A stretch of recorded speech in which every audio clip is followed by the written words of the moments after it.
Well, it's great to be able to welcome Ken Pereira back to Interpol World Television. He was here 2 years ago. Ken, welcome back. OneBerry are going from strength to strength, and I hear that you've been part of the design for the security for this year's event. Can you tell us a little bit about what you have been doing? Yeah, being our third edition at Interpol itself, so we talk to the organizers and say, why not do something real rather than just having a booth and things like that? And went down well, and now we've got an automated solution for exhibitions here in Singapore, and that's great. But your automated solution, you brought a number of robots here. Is that not going to concern the civilian security guards? Not really, because if you look at today's world on security itself, especially on events, where a large number of people gather, I mean, you need to enhance the security.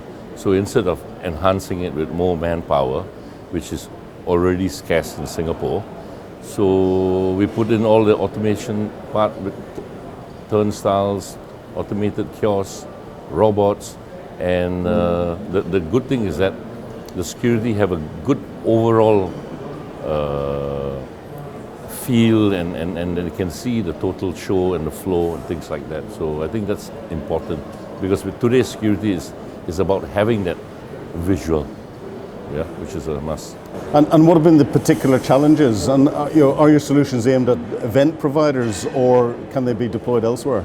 The main part which we look at is event organizers moving forward, because we see that this is the area where security, like I mentioned, has to be looked at because of a large number of people.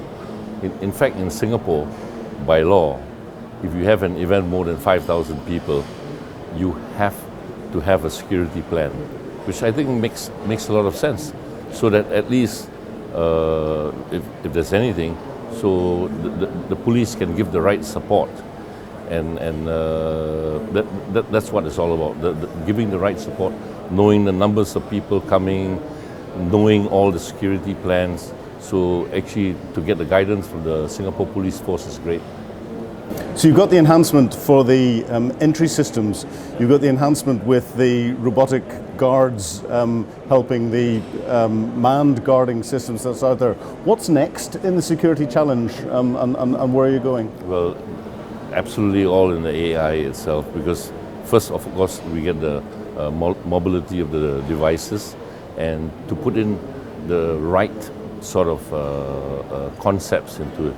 I mean, if you look at the robots itself, number one, it does security, but the other most important part, we can also add on like directional signs, where the people need to go, can put in some marketing, so that brings the overall cost down of security once we start to integrate all this together.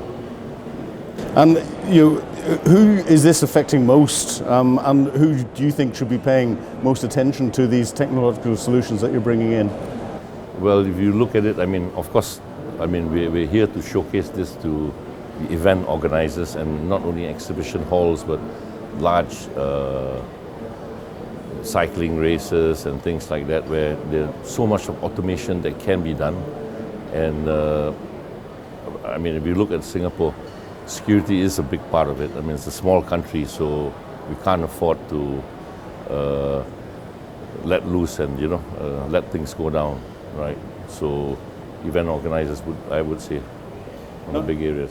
If I remember well from 2 years ago, one of the innovative things about your mobile deployable CCTV systems was your use of fuel cell technology. So it gave them a degree of independence that you couldn't get anywhere else. Are you still using fuel cell technology in all of your solutions that are out there? Yeah, exactly. And that's what, if you look at our robots now, it's all with fuel cell itself. So, I mean, everybody has robots out in the market, but which robot can give you autonomous power 24/7, 365 days. So it's the same principle. I mean, there are a lot of solutions out there, and if it's mobile, you need to power it, and this is one of the best solutions that's available in the market. Well, as an Irishman, anything that's poured in alcohol is very close to my own heart. Yeah. How's OneBerry developing the interconnectivity between security solutions and fuel cell, and where are you going next? Well, now solutions is the first part to come out. So all these products are out on the edge. And the next thing is cyber. I mean, if you look at the market itself, with the threats from healthcare to what have you, and all these devices on the edge are susceptible to hacking itself.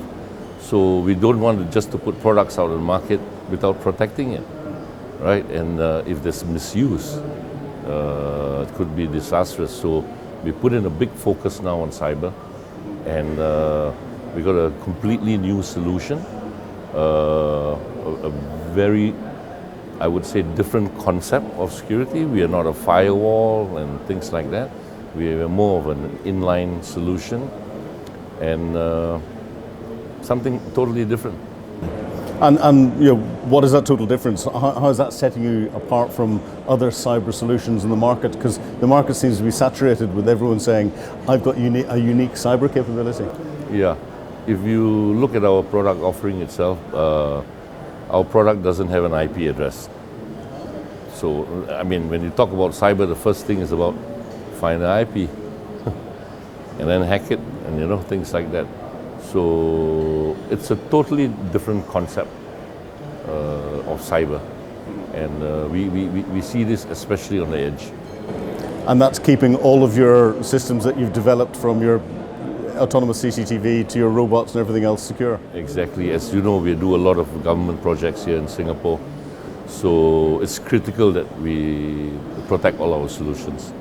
And are you finding a global interest in your solutions? Because I've seen them in Singapore. I haven't seen them yet outside Singapore, or maybe they are. In fact, last year we took part in 2 shows in Germany, Security Essen and Hanover Fair.